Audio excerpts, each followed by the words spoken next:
Hey guys, it's Dawn again coming at you from my house here in Texas, and I'm not on the floor in the front parlor and I'm not at my breakfast table. I'm actually in my office now.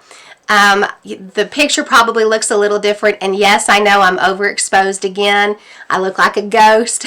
I am just so white. But I had a real bona fide camera put on my laptop when I had to take my laptop to the laptop doctor, to the, I don't know what you call them. Anyway, it's gigahertz here in Bernie. So I had a real camera put on, and it takes up even more light than my regular laptop factory camera. So I'm having a hard time with the whole light thing. So if I'm just blinding you, well then just, fix it or turn away and just listen. But it's been a while since I've done a video. And I apologize for that. I've asked Father for forgiveness, and I ask you for forgiveness. He has given me dreams that I've needed to discuss, but I have just been so exhausted and worn out and no energy, and I'll tell you why. But that's no excuse for disobedience. I should have figured out a way, and I should have trusted Him to make a way. It's been 10 months since I've made a video, and last February I fell, and when I fell it was pretty hard. My left ankle is still not the same. But in 12 months, my precious husband has had 5 surgeries and 2 back injuries. This has been crazy. It's just been crazy. And when the strong one is incapacitated in your covenant, that puts a lot on you. And boy, there was a lot to put on my shoulders. And let's just say I got my own weed eater. I got my own blower.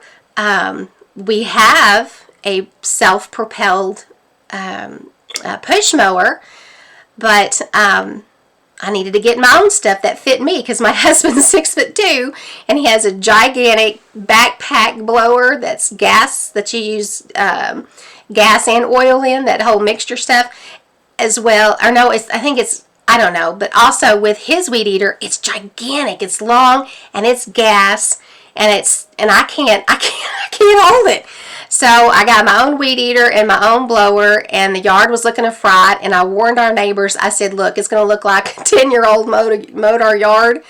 But everybody was so sweet and had a lot of help with that. But they just didn't do it as much as my husband wanted, so then I went out and did some myself. So anyway, it put so much on us, we just had to let our little farmette go. I couldn't do everything. I just couldn't. Now I know what he went through when I had to spend almost a whole year in Houston taking care of my dad. Things just had to get let go.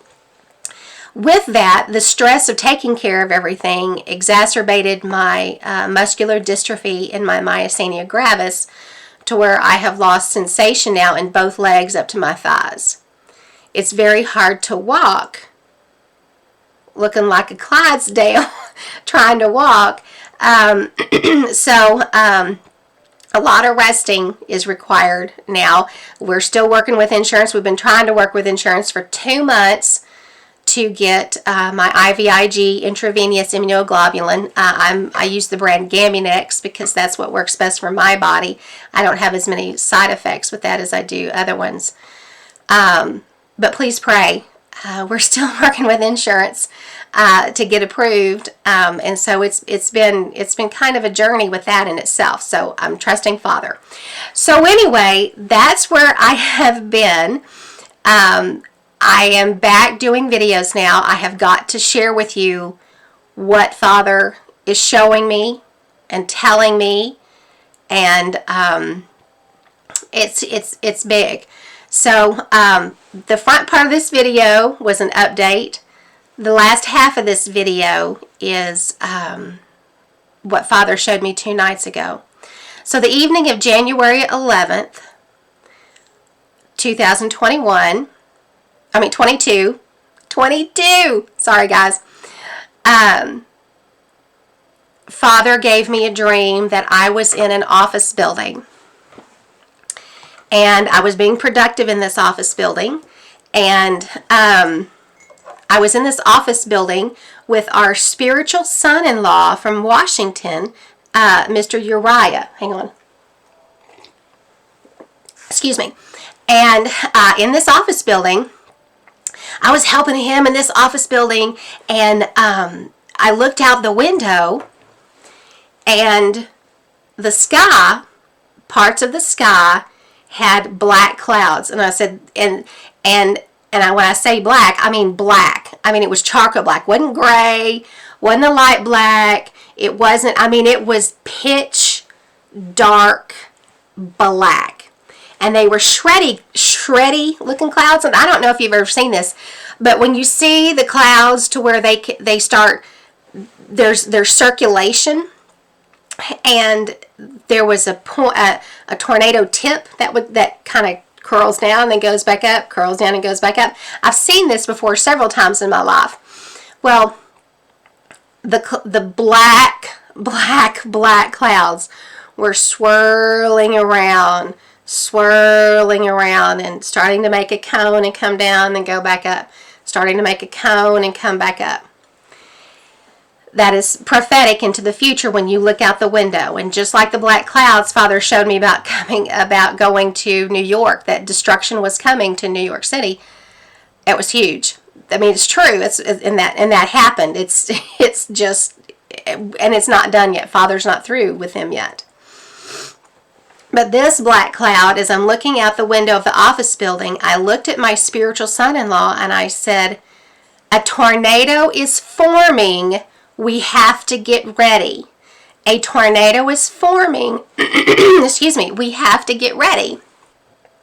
So he and I run into this little garage of this office building, and we're going in there, and it's like, okay, we feel safe. We both had a piece about being in there, and I was looking at him going, oh, well, this is just crazy, isn't it? That we've been given so much prior notice that we could actually see this tornado before it's completely formed and causing destruction. So we're in the garage, and I hear motors, a motorcade going by the garage door. So I open up the garage door about 3-4 feet, and I look down, and I could see the vehicles going by, and they were military vehicles. And I said, oh, our military National Guard must be here to help us, to get us out of here. Nope. I opened up the door a little more, and I could see the soldiers in these trucks standing up like this with their weapons, and it was the Russians. And I looked at Uriah and I said, the Russians are here. And then I said something odd. I said, this is just like the movie Red Dawn. This is just like the movie Red Dawn. Now, if you're a kid of the 80s, you'll remember the movie Red Dawn. I remember it. It's potty mouths, yes. But it's, Father allowed this to happen in my dream for, to make a connection, to show me what's going on. Whew. And so I looked at Uriah and I said, the Russians are here. This is just like the movie Red Dawn. So the motorcade finishes passing by.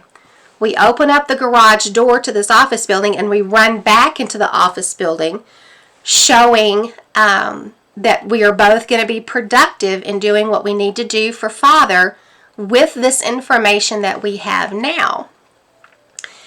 And I look out the window again. There is a different black tornado already formed and headed straight for us. And he and I got out of the office building and we ran to safety. This is what I'm supposed to tell you. The Russians are going to come unless Father removes his judgment. The Russians are going to come unless Father removes his judgment. Get what you need because you'll have what you have. You must keep the commandments. You must return to Father's ways and doings. He is your bunker. He is your shield. He is your hiding place. It is He who will determine how well things go for you. I don't care how many jars of pickles you have and how many whatever. It is He who will cause you to be hidden. Walk in wisdom.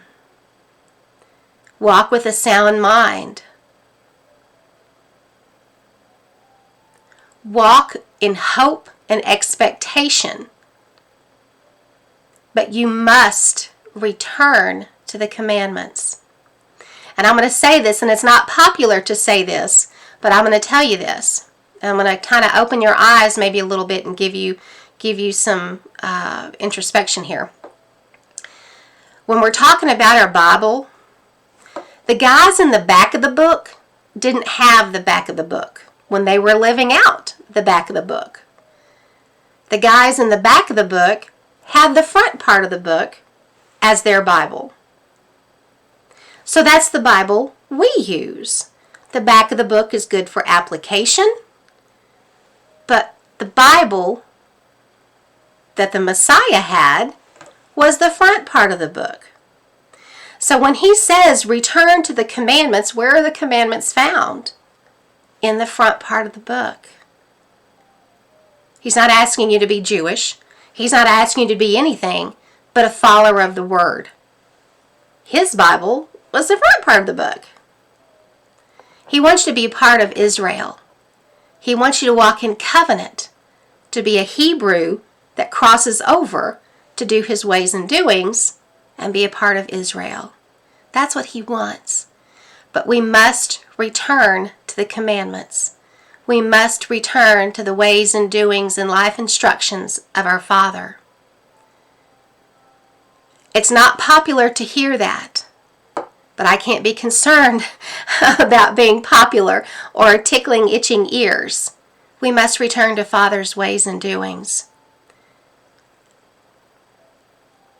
It's time to get serious, put away the distractions, figure out the distractions in your life, and put them away. We're running out of time, y'all. We must return to the commandments. We must. The Russians are coming. Get what you need because you'll have what you have. Unless Father removes His judgment, the Russians are coming. Walk in wisdom, walk with a sound mind. I will be doing other videos about what Father has shown me and what He has taught me. So my lessons that He has given me that have produced fruit in my life, I would love to and need to share them with you so you could benefit the same way. So anyway, guys, I love you. You are so loved. Please don't forget how loved you are. But if you love Him, you will keep the commandments. And if you say you love Him and you don't keep the commandments, you're a liar and the truth is not in you. And that's the truth. Love you guys. I'll be talking to you soon. Have a glorious day. If you have any questions, feel free to email me at bridesoftheharvest@yahoo.com. And we'll talk to you soon. Bye, y'all.